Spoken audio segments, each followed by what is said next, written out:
hands have made.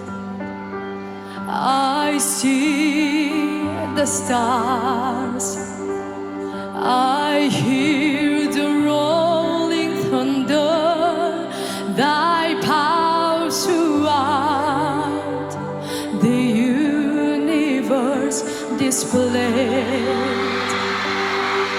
Then sings my soul, my Savior God, to thee. How great thou art, how great thou art. Then sings my soul, my Savior God, to thee. How great thou art, how great thou art.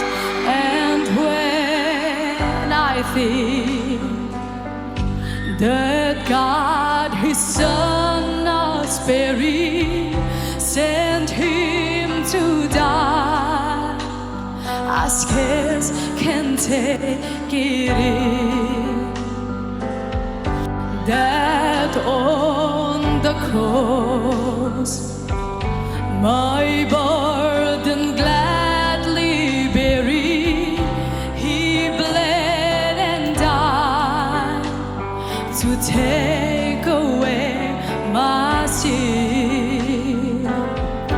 Then sings my soul, my Savior God, to thee. How great thou art, how great thou art.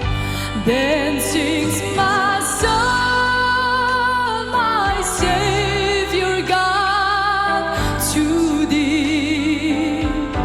How great thou art, how great thou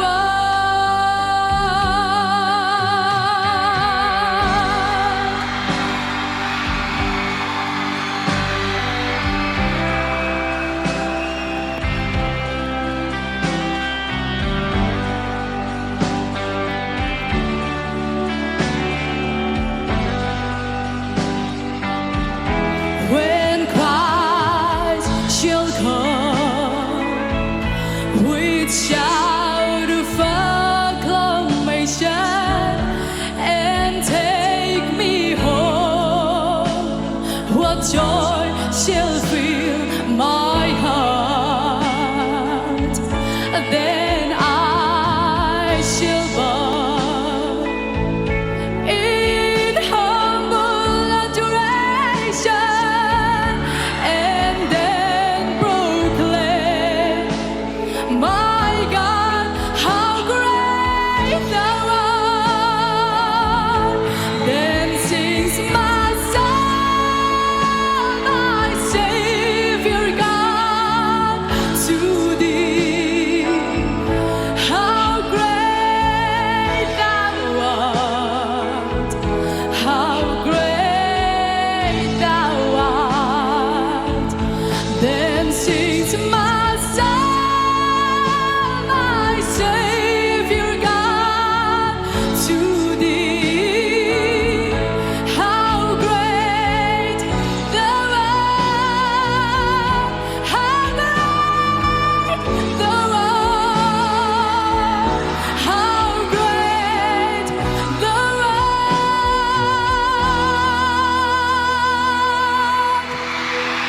how great thou art.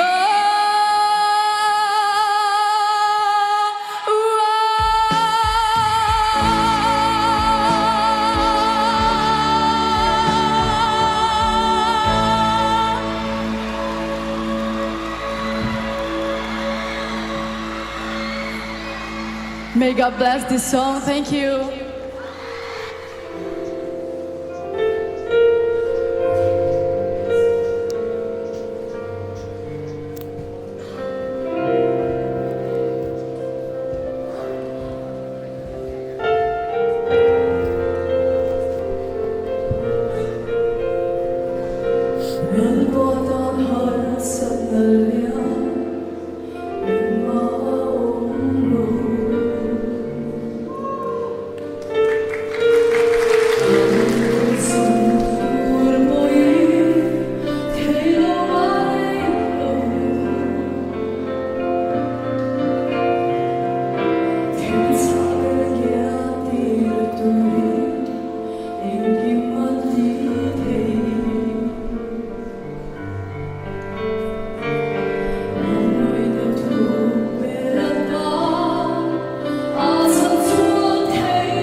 Hãy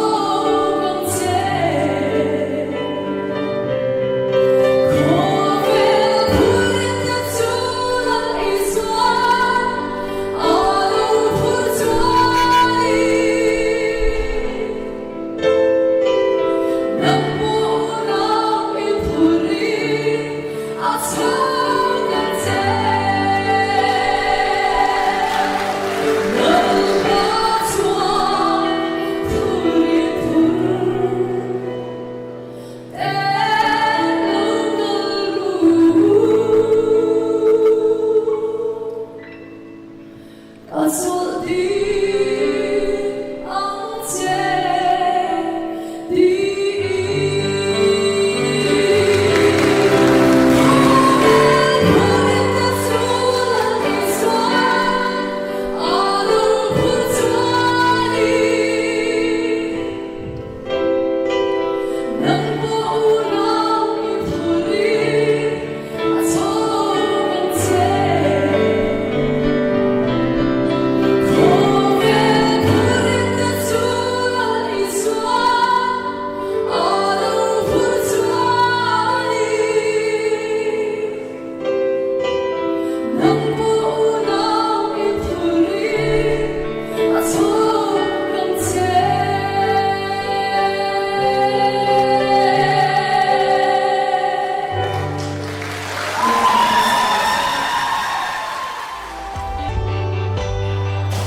reng turin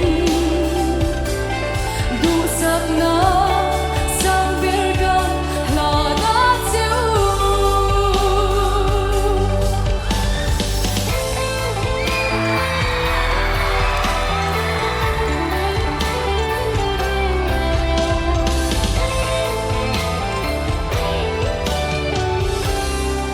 nang ni ye hi in lo ni e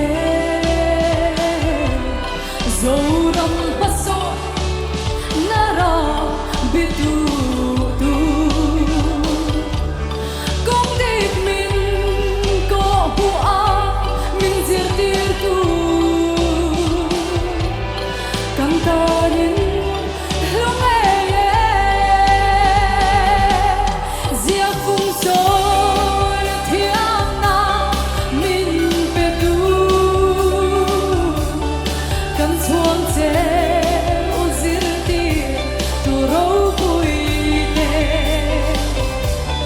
kwa nu mal so ma dam reng tu rin du sak na sang ber gan la na cheu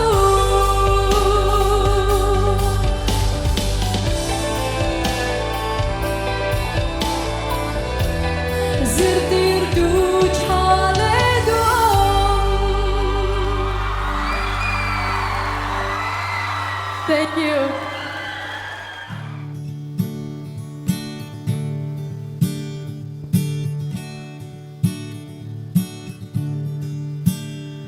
Giòn in chu e ral tiếng ram cất hi ra van kho puya enge anti ang le tui pui le tang sang kho khu mi chun zin na le ar si na beli beram no om nge nga an le na mun chu min shil sak hia ka ring chi mang ngai kal ta te khan hallelujah hallelujah ti in ka zom ve an phak zai ria rum ria tello ti fom kim man ni to si zalena daran vua si peer branch changin Lalruatsangi zaithiam kan som leng hale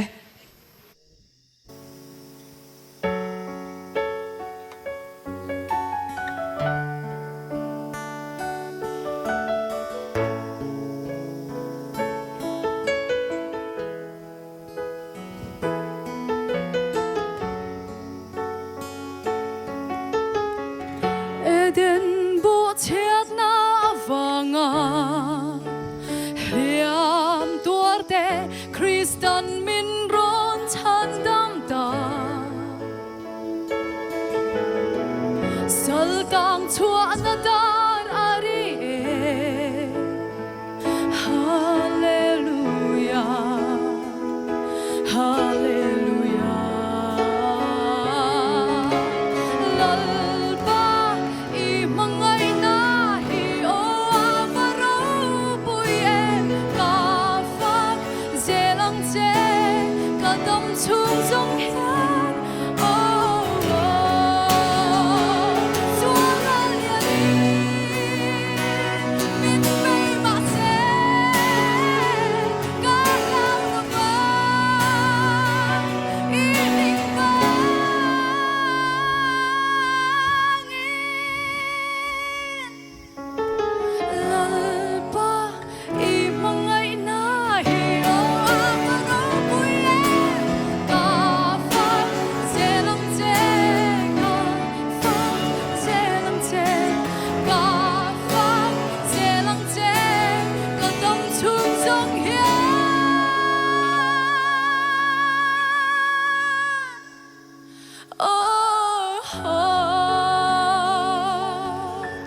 lalpan malsom ro se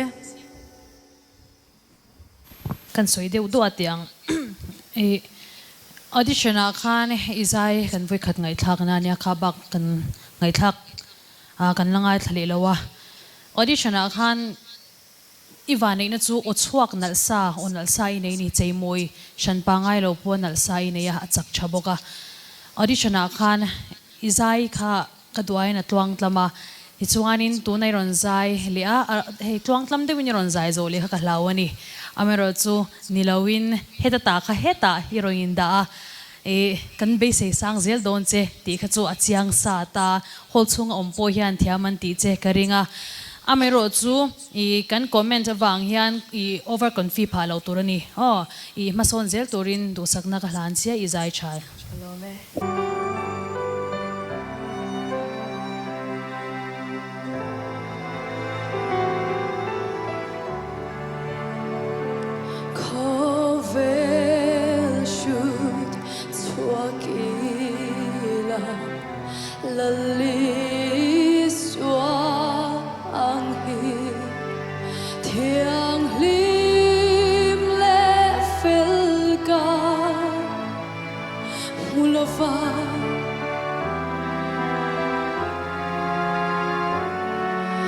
anun namin pek avangin kazuyan she om tuarin red hey ma ila apoilo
lalpan malsom ro se